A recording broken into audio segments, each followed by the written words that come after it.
लड़की का परिवार बहुत बुरी हालत में है। वहां पर इतने लोग थे लेकिन किसी ने उसकी मदद नहीं की। इनकी और मेरी यही मांग है कि कातिल को 6 महीने के अंदर फांसी की सजा होनी चाहिए। इस पर सरकार और कोर्ट को काम करना चाहिए। आप भी सुने। बात नहीं परिवार से मिली हूँ। लड़की के परिवार की हालत बहुत बुरा है। ये लोग बहुत गरीब हैं और लड़की की माँ तो बस बोलने लायक नहीं है।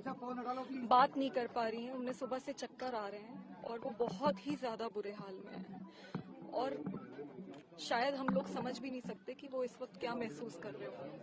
16 साल की उनकी बच्ची थी।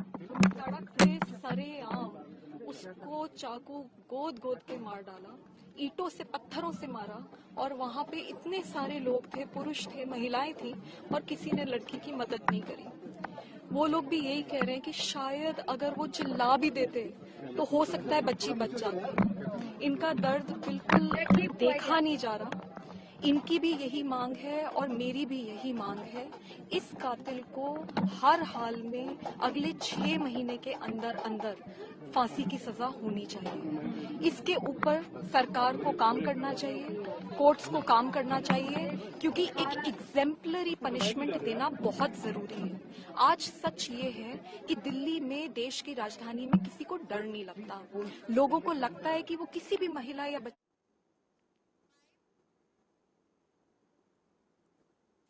बता दें कि दिल्ली में हुए साक्षी हत्याकांड ने हर किसी को दहला कर रख दिया है। इस घटना ने पुलिस प्रशासन पर तो सवाल उठाए ही, पर साथ ही उन लोगों पर भी सवाल है जो ये हत्याकांड होता देखते रहे। हालांकि पुलिस मौके पर पहुंची और तफ्तीश शुरू कर दी गई है और महज 24 घंटे के अंदर आरोपी साहिल को गिरफ्तार भी कर लिया है। अब इस पूरे घटनाक्रम पर साक्षी के पिता का बयान सामने आया। लड़की के पिता ने कहा कि जिस बेरहमी से मेरी बेटी को मारा गया उसे भी वही सजा मिलनी चाहिए जिसके बारे में उसने कल्पना भी ना की हो। उस लड़के को फांसी होनी चाहिए ताकि भविष्य में कोई लड़का ऐसा ना करे। जब आपने देखा वहां पर मैम उसकी बहुत बुरी, फिर मैं ऐसे सोचा कि क्या पता बच्चे में से झगड़ा हुआ, का 2 थप्पड़ की बात होगी। हमने कहा जा तू यहाँ बार आती है, मत आना। फिर मेरे दिमाग में आया कि नहीं जी माना, हमने घर वाले को बोला एक बार बाहर निकल कर देखो। देखी तो बड़ी भीड़ भाड़ लगी थी। फिर सर जी आए, बोले चलो, घर वाले को ले गए तो वहाँ से उसने फोन की मेरे को, बोली ये तो मर गई, आगे देखो। तो मैं गया तो पहचाना कि हाँ भाई मेरी बेटी। कैसी हालत थी जब आपने देखा वहां पर? मैम उसकी बहुत बुरी हालत थी मैम। उसके जो है पेट में इतने चक्कू मारे थे, सारी अतरी पतरी बाहर थी और पत्थर सर के 4 टुकड़े हो गए थे मैम। नहीं मैम, पुलिस तो पहले आ चुकी थी। पुलिस वालों ने हमारी घरवाली को ले गया यहाँ से। नहीं मैम, मुझे कुछ नहीं पता था साहिल के बारे में। मैम क्या पता क्या हुआ था, लेकिन ये बारे में मुझे नहीं पता था, झगड़ा हुआ था या दोस्ती थी या क्या था, ये मैम मुझे नहीं पता था। ना मैंने कभी सुना था, ना उसकी किसी सहेलियों से, ना कभी आते जाते उसको कोई लड़के की छेड़छाड़ मैंने देखा। कभी साथ में बाजार ले जाते, चल बेटा क्या खाना पीना है, तो ऐसी कोई हमने नहीं देखा। यौन शोषण के आरोपों के तहत भारतीय कुश्ती महासंघ यानी WFI के निवर्तमान अध्यक्ष बृजभूषण शरण सिंह की गिरफ्तारी की मांग की जा रही है। प्रदर्शनकारी पहलवानों में शामिल ओलंपिक मेडलिस्ट साक्षी मलिक ने एक बार फिर कहा कि उनका आंदोलन लगातार जारी रहेगा। उन्होंने सोमवार यानी 29 मई को अपने समर्थकों के लिए सोशल मीडिया के जरिए एक वीडियो भी जारी किया, उनसे समर्थन बनाए रखने का आग्रह भी किया। मलिक ने कहा कि हम पीछे नहीं हटे हैं। बता दें कि रविवार 28 मई को विनेश फोगाट, बजरंग पुनिया, संगीता फोगाट, साक्षी मलिक और कई अन्य को दिल्ली पुलिस ने उस वक्त हिरासत में लिया था जब वे महिला महापंचायत के लिए नए संसद भवन की ओर बढ़ने का प्रयास कर रहे थे। अब एक वीडियो जारी किया गया है साक्षी मलिक का, जिसमें ये दिखाया जा रहा है कि वो सभी मेडलों को एक एक कर अपने बैग में भर रही हैं और अब ये प्रस्थान करेंगी, जहां पर सभी पहलवानों ने ये बयान दिया है कि वो अपने मेडलों को नदी में, गंगा में प्रवाहित कर देंगे। अब सब जानते हैं कि कल हम शांतिपूर्वक मार्च कर रहे थे और पुलिस ने हमें डिटेन कर लिया, गिरफ्तार कर लिया और ऊपर से हमारे ऊपर ही मुकदमा FIR कर दी, जबकि हमने कोई पब्लिक प्रॉपर्टी या किसी को नुकसान नहीं पहुंचाया। एक महिला के ऊपर 20 फोर्स थी, तो आप खुद समझ सकते हैं कि उनने हमारे साथ कितना ज्यादती की है, और आप वीडियोस में भी देख सकते हैं। इस वीडियो का बनाने का माध्यम सिर्फ यही है कि जो हमारे समर्थक हैं, जो अभी भी कहीं कहीं रुके हुए हैं, गुरुद्वारे में हमारा वेट कर रहे हैं, तो उनको हम ये बताना चाहते हैं कि आज का पूरा दिन हम आगे आंदोलन कैसे चलेगा उसकी रूपरेखा बनाने में लगे हुए थे। हम पीछे नहीं हटे हैं, आंदोलन जारी रहेगा, और जो भी होगा वो हम आपको जल्द ही बता देंगे। आप लोग ऐसे ही समर्थन। बुलंदशहर में डिलीवरी के लिए आई महिला की मौत पर निजी अस्पताल में हंगामा काटा गया। मृतक मरीज के तीमारदारों ने अस्पताल प्रशासन पर इलाज में लापरवाही का आरोप लगाया। साथ ही लापरवाही का आरोप लगाकर तीमारदारों ने अस्पताल में काफी देर तक हंगामा भी किया। वहीं मौके पर पहुंची पुलिस ने किसी तरह हंगामे को शांत कराया। ये मामला मेरठ सिटी अस्पताल का है। नहीं, बड़ी बड़ी घटना मैंने संभाली है कप्तान साहब के कहने पर। और जिसकी ये वाइफ खत्म हुई है, भाभी लगती हैं, ये हमारी भाई है हमारा। और हम जिस प्रकार से यहाँ लेकर के आए, जैसे कि ये बोल रहे हैं कि 2 जगह से रेफर करा, भाई उन्होंने रेफर ये करा, उन्होंने दूर से कंडीशन भाप ली कि भाई साहब ये क्रिटिकल स्थिति है तो आप ले जाइए। हम यहाँ बिल्कुल बढ़िया चलती हुई लाए, बढ़िया करके सारी जाँचें इन्होंने कराई हैं, जाँचें हमारे पास हैं और मतलब सारी चीज़ें इनके पास उपलब्ध है। इन्होंने खूब सोच विचार करके इस केस पे जो है हाथ रखा कि हम इसे संभाल लेंगे, कोई दिक्कत वाली बात नहीं है। जब इन्होंने हाँ करी है, इन्होंने 28,000 एक बार बताए मुझे, मन की जी ठीक है जी, बोला जी वो बेहोशी जैसे तैसे करनी पड़ेगी, 12,000 उसके अलग से लगेंगे स्पेशल। मन की ठीक है जी। जैसे ही पहला ऑपरेशन हुआ, बच्ची बाहर आई तो तुरंत उसे लेकर के हम रेफर हो गए, और जैसे ही वो महिला बाहर आई हमारी भाभी, तो तुरंत उसे भी लेकर जी उसे भी रेफर ले जाओ। इन्होंने प्रशासन को बुलाया, उन्हें कोऑपरेट करते हुए हमने, क्योंकि पढ़े लिखे आदमी है, कानूनी कार्रवाई को करते हुए सारा काम करेंगे, हमने कोऑपरेट करते हुए प्रशासन को, इन्होंने एम्बुलेंस वाला भेजा, वो उसे वहां छोड़ कर भाग गया। तो डेढ़ दी, वो है ही डेढ़ दी, लेकिन हम फिर भी बदतमीजी ना करते हुए अपनी एक पढ़ाई लिखाई का ये बरस के हम समझदार हैं, उसे देते हुए हमने अभी तक कोई ऐसी बदतमीजी यहाँ नहीं करी है कि आप देख भी रहे हैं। हमारे आदमी भी हैं, गांवन में फोन मारेंगे, ट्रैक्टर ट्रॉली भतेरी आ जाएंगी, लेकिन हमें यह है कि मीडिया हमें न्याय दिलवाए, प्रशासन यहाँ खड़ा हुआ है, हमें विश्वास है मीडिया पे भी और प्रशासन पे भी। और जिसकी ये वाइफ खत्म हुई है, भाभी लगती हैं, ये हमारी भाई है हमारा। और हम जिस प्रकार से यहाँ लेकर के आए, जैसे कि ये बोल रहे हैं कि एक मरीज जो है सपना वाइफ ऑफ कपिल शर्मा, ये मरीज हमारे यहाँ शाम 6:30 बजे आया। 6:30 बजे आने के बाद में इसका 9:30 बजे सीजर हुआ। इसको हमारे आने से पहले 2 पेशेंट हॉस्पिटल से रेफ़र भी किया गया। रेफ़र करने के बाद में हमने सारी परिस्थिति इन लोगों को बता दी कि आपके पेशेंट को दिक्कत है, कार्डिक दिक्कत भी थी हार्ट की, और पेशेंट सडनली कार्डिक अरेस्ट में ही गया है। यहाँ पेशेंट ठीक रहा, सब कुछ। हम 4 बजे से इन लोगों को ढूंढ रहे, ना तो इसके यहाँ पति था हॉस्पिटल में, ना कोई था। और सुबह 4 बजे से हम इन लोगों को बोल रहे हैं किसी हायर सेंटर आप लोग दिखाना चाहें दिखा लें। कंटिन्यू इन लोगों के टच में रहे। यहाँ कोई ना तो इनके फैमिली का रिलेटिव था। ये लोग सुबह यहाँ 7 बजे आए, फिर 8:30 बजे तक ये लोग हंगामा करते रहे। फिर ये लोग मेरठ लेके गए, बोलने लगे एम्बुलेंस करा दो। तब तक पेशेंट में हार्ट था होने के बावजूद पेशेंट बिल्कुल सही हमने भेजा, बीपी सब कुछ नॉर्मल था। पेशेंट जब यहाँ एडमिट हुआ तो पेशेंट के अंदर 7 ग्राम ब्लड था। इन्हें सब कुछ बताया, यहाँ तक कि जो पेशेंट का पति है उसने लिखित रूप में कंसेंट और वीडियो कंसेंट भी है कि मेरा पेशेंट है, हर चीज़ की मौत जिंदगी का मालिक भगवान खुदा होता है, आप अपना ऑपरेट करिएगा। एक मरीज जो है सपना वाइफ ऑफ कपिल शर्मा, ये मरीज हमारे यहाँ शाम 6:30। और इस खबर पर बुलंदशहर से हमारे संवाददाता इमरान खान अधिक जानकारी के साथ जुड़ गए हैं। इमरान, आपसे जानना चाहेंगे, पूरा मामला विस्तार से बताएं। जी बिल्कुल, मैं आपको बता दूं, ये मामला बुलंदशहर का है। बुलंदशहर में मेरठ लाइफलाइन हॉस्पिटल बनता है, जहां जट्टा की मौत पर उसमें हंगामा किया है। परिजनों ने आरोप लगाया है कि लापरवाही के दौरान तीमारदारों ने अस्पताल पर लापरवाही की थी, इसी के लिए इस महिला की मौत हो गई। वहीं गुस्साए परिजनों ने अस्पताल के बाहर जमकर हंगामा काटा है। लेकिन इमरान, वहीं चिकित्सक से जब मीडिया वालों ने बात की, पत्रकारों ने बातचीत की, तो चिकित्सक का ये कहना है कि वो महिला 2 बार पहले रेफर कर दी गई थी और उसके बाद इस अस्पताल में उसे एडमिट किया गया था, और इसके बाद उसकी हालत जब बिगड़ने लगी तो डॉक्टर ने उसके परिजनों को भी सूचित किया, तरह तरह की दवाइयां, इंजेक्शंस भी मंगाए गए, लेकिन ऐसी हालत कैसे बन गई कि महिला की मौत हो गई। परिजनों ने हंगामा काटा और वहां पर कोई प्रशासन का व्यक्ति मौजूद नहीं था। जी बिल्कुल, मैं बताऊं, 2 बार महिला को रेफर कर दिया गया था, तीसरी बार उसे लाया गया था, जिसमें चिकित्सकों ने अपनी तरफ से पूरी कोशिश की, लेकिन उसके परिजनों का आरोप यह है कि महिला की जो मौत हुई है वो मेरठ लाइफलाइन हॉस्पिटल में ही हुई है। और सूचना पर जो है पूर्व विधायक जो कि गुड्डू पंडित यहाँ से वहां पहुंचे हैं और पुलिस प्रशासन भी मौके पर पहुंचा था। इमरान, उन्होंने आपसे अस्पताल जानना को सीज चाहेंगे कि करने की बात भी परिजनों का ये आरोप किस आधार पर आ रहा है? परिजन किस आधार पर ये आरोप अस्पताल के चिकित्सकों पर लगा रहे हैं?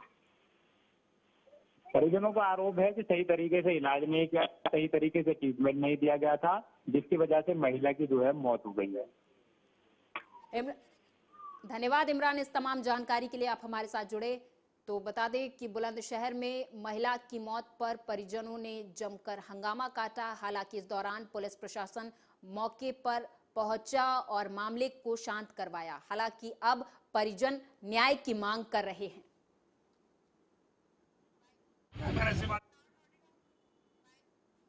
गाजियाबाद के लोनी 50 शैय्या युक्त संयुक्त चिकित्सालय में अचानक निरीक्षण करने पहुंचे सीएमओ, जिस पर वहां पर उपस्थित डॉक्टरों में हड़कंप देखा गया। निरीक्षण में उन्होंने स्टाफ को साफ सफाई की व्यवस्था दुरुस्त करने के निर्देश दिए।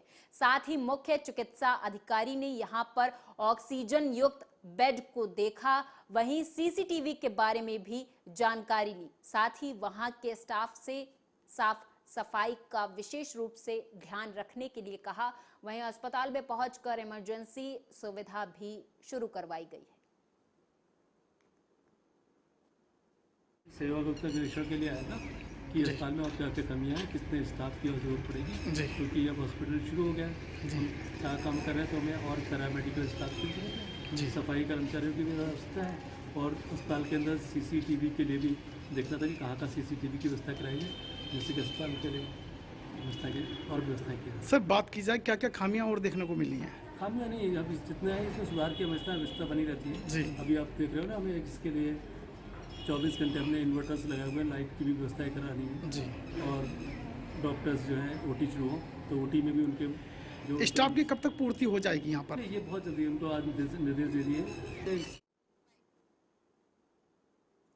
मुरादाबाद में तेज रफ्तार का कहर देखने को मिला है, जहां ट्रक चालक ने महिला को रौंद दिया। हादसे में महिला की दर्दनाक मौत हो गई, तो वहीं आक्रोशित लोगों ने ट्रक में आग लगा दी, जिसकी सूचना पर मौके पर पहुंची फायर ब्रिगेड की टीम ने कड़ी मशक्कत के बाद ट्रक की आग बुझा पाई। आग लगने से ट्रक का केबिन पूरी तरह से जलकर खाक हो गया था। बता दें कि हादसे के बाद ट्रक चालक मौके से फरार है। ये अभी यहाँ एक ट्रक से एक बाइक का एक्सीडेंट हुआ है, जिसमें एक महिला की मृत्यु हुई है। ये ट्रक यहाँ कोई सरकारी सप्लाई का जो कुछ सामान था उसमें वो जा रहा था, और यहाँ मौके पे कुछ लोग जो वो स्थानीय उसके मृतक के पक्ष के लोग थे, वो आक्रोशित हुए थे। उन लोगों के द्वारा कुछ यहाँ आक्रोश किया गया है। फिलहाल यहाँ ट्रक और उसको हटा दिया गया है, डेड बॉडी भी यहाँ से हटा दी गई है और अभी इसमें कार्रवाई की जा रही है। सर, आग कैसे लगी, क्या बताया गया? अभी हम लोग जानकारी कर रहे हैं। संभवतः जो लोग यहाँ आक्रोशित थे उसी में से किसी ने कोई खुराफात की है और इसमें अभियोग भी पंजीकृत किया जाएगा और जिस प्रकार के जिनके द्वारा काम किया गया है उनके विरुद्ध कार्रवाई की जाएगी। ये अभी यहाँ एक ट्रक से एक बाइक का एक्सीडेंट हुआ है, जिसमें एक महिला की मृत्यु हुई है। ये ट्रक यहाँ कोई सरकारी सप्लाई का जो कुछ सामान था उसमें वो जा रहा था, और यहाँ मौके पे कुछ लोग जो वो स्थानीय उसके मृतक के पक्ष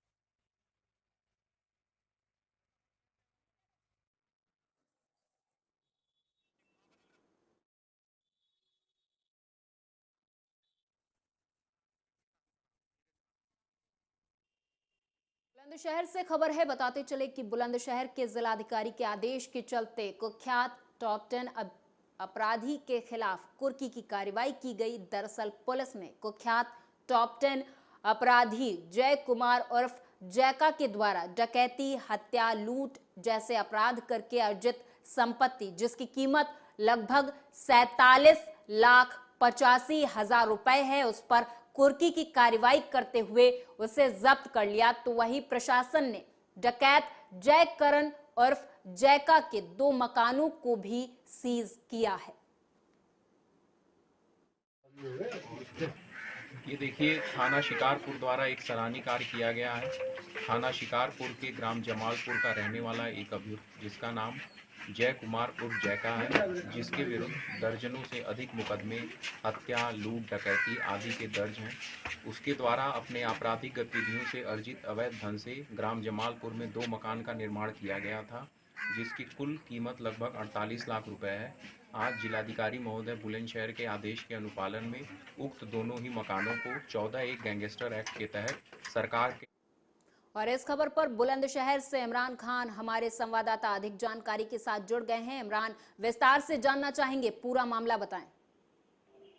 जी बिल्कुल, मैं आपको बताऊं, ये मामला जो है शिकारपुर कोतवाली क्षेत्र के गांव जमालपुर का है, जहां प्रशासन ने डकैत जयकरण उर्फ जैका के 2 मकानों को कुर्क किया है। लूट और डकैती की वारदातों को अंजाम देकर जैका ने अपनी लाखों की संपत्ति बनाई थी, लेकिन आज एसएसपी डीएम बुलंदशहर के आदेश अनुसार उसको कुर्क किया गया है। साथ ही 47,85,000 रुपए की संपत्ति अपराधी की कुर्क की गई है। इमरान, आपसे ये जानना चाहेंगे कि जिस अपराधी या कुख्यात टॉप 10 अपराधी जिसकी हम बात कर रहे हैं, जय कुमार उर्फ जैका, वो अभी कहां है? पुलिस का इस पर क्या कहना है? पुलिस का कहना है कि जैक जो अपराधी है जैका, वो अभी भी पुलिस की गिरफ्त से फरार है, लेकिन उसकी जो संपत्ति है जो उसने अवैध तरीके से जमा की हुई थी, प्रशासन ने उसे कुर्क कर दिया है। इमरान, आपसे जानना चाहेंगे कि पुलिस की उसके परिजनों से भी बातचीत हुई होगी, परिजनों का इस पर क्या कहना है? क्या जय कुमार के कोई सबूत मिले हैं? वो इस वक्त है कहां और कब तक उसकी गिरफ्तारी हो पाएगी? उस पर कितने आरोप अभी दर्ज हैं? बिल्कुल, पुलिस का कहना है कि लगातार ऐसे अपराधियों पर पुलिस शिकंजा कस रही है और ये जैका जो है इसकी जो आपराधिक तरीके से संपत्ति है उसे जब्त कर दिया गया है और आगे की कार्रवाई जांच जारी है। धन्यवाद इमरान, इस तमाम जानकारी के लिए। आप हमारे साथ जुड़े। तो बता दें कि टॉप 10 अपराधी जय कुमार उर्फ जैका के 2 मकान सीज कर दिए गए हैं और कुख्यात अपराधी के खिलाफ ये कुर्की की कार्रवाई पुलिस की तरफ से लगातार जारी है। फिरोजाबाद में दबंगों के हौसले लगातार बुलंद हैं और पुलिस के दावे फेल होते हुए दिखाई दे रहे। दबंगों ने दुकानदार पर दिन दहाड़े फायरिंग कर दी। हालांकि दुकान का जो मालिक था वो बाल बाल बच गया। तफ्तीश में पता चला है कि पैसे के लेन देन को लेकर यह विवाद था। स्थानीय लोगों ने बताया कि बेखौफ होकर बीच सड़क पर दबंगों ने दहशत फैला कर रखी है और खुलेआम पिस्तौल लहराते हुए सीसीटीवी कैमरे में ये पूरी घटना कैद हुई है। वहीं सूचना पर पहुंची पुलिस ने मामला दर्ज कर कार्रवाई शुरू कर दी है। कई लोगों को पुलिस ने हिरासत में भी लिया है। ये आशीष पुत्र विवेक हैं, इनका एलानी नगर के रहने वाले हैं। आसपाबाद चौराहे पे इनकी जो है जनसेवा केंद्र है, उसी पे बैठे हुए थे। तो वहाँ पे जो है रॉकी, प्रशांत और राजा यादव नाम के व्यक्ति जो है अपने और लोगों के साथ आए। इनका पैसों को लेन देन के लेकर विवाद था। उसी में जो है इन लोगों द्वारा वहाँ पे फायरिंग की गई है और कुछ सीसीटीवी फुटेज मिले हैं। तहरीर प्राप्त की जा रही है इसमें और अभियोग पंजीकृत किया जा रहा है।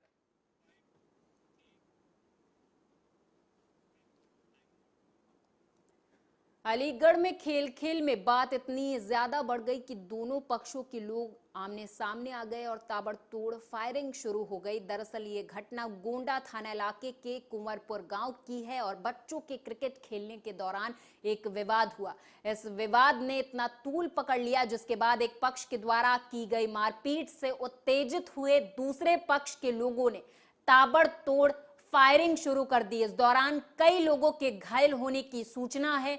वहीं गांव में फायरिंग से ग्रामीण सख्ते में आ गए। आनन फानन में पुलिस को सूचना दी गई। पुलिस मौके पर पहुंची। सभी घायलों को जेएन मेडिकल कॉलेज में इलाज के लिए भर्ती करवा दिया गया है। पुलिस की तरफ से कार्रवाई लगातार जारी है। झगड़ा हुआ बच्चों के ऊपर। किस बात? ये नहीं पता किसी को, मतलब बाहर खेले थे गांव से बाहर। मैच के लिए? हाँ। उसके बाद ये लड़का आए गोंडे से गोली मारी है। थाना गोंडा से आज देर शाम एक सूचना प्राप्त हुई थी जो कि कुंवरपुर गांव की थी, जहां दो परिवारों के बच्चे आपस में जो खेल रहे थे उनके मध्य झगड़ा हुआ और उस झगड़े की प्रतिक्रिया स्वरूप एक परिवार के नीरज और अनिल द्वारा हमलावर होकर अपने ही समुदाय के पड़ोसी परिवार के 3 लोगों को जख्मी कर दिया गया। इनमें से 2 के पांव में फायर आर्म इंजरी है और 1 के कमर में फायर आर्म इंजरी है। चिकित्सकों से वार्ता की गई है और इनकी कंडीशन इस समय स्टेबल बताई गई है। वहीं इनके परिवारजनों से जब वार्ता की गई और इन अभियुक्तों की सुरागरसी पतारसी की गई है तो अभियुक्त कलवा को पुलिस द्वारा गिरफ्तार कर लिया गया है। बुलंदशहर में संदिग्ध परिस्थितियों में युवक की मौत पर हंगामा कर रहे लोगों को पुलिस ने खदेड़ दिया। दरअसल कल औरंगाबाद थाना क्षेत्र में पेड़ पर एक युवक का शव लटका हुआ बरामद हुआ, जिस पर परिजनों ने जमकर हंगामा काटा। हत्या की आशंका के चलते प्रदर्शन कर रहे परिवार के लोग नारेबाजी करने लगे, जिसके बाद पुलिस ने मामला बढ़ता देख सभी लोगों को वहां से बाहर कर दिया। हमने उनसे आके बोला हमारी कोई सुनवाई करो, सुनवाई उन्होंने नहीं करी। हमने रात हम आए थे 8 बजे, हमने उनसे बहुत कहा हमें सुनवाई करो करो, उन्होंने कोई सुनवाई नहीं करी। अब हमने सुबह कहा तो उन्होंने सुबह कुछ नहीं करा। जब हमने यहाँ पे रोड जाम करना चाहा तो उन्होंने आकर हम पर डंडा खेलना चालू कर दिया। तो किसकी चोट लगी है? चोट हमारे इनके ज्यादा है, लेडीज का लगी है। पुलिस ने कोई कार्रवाई नहीं की? पुलिस ने कोई कार्रवाई।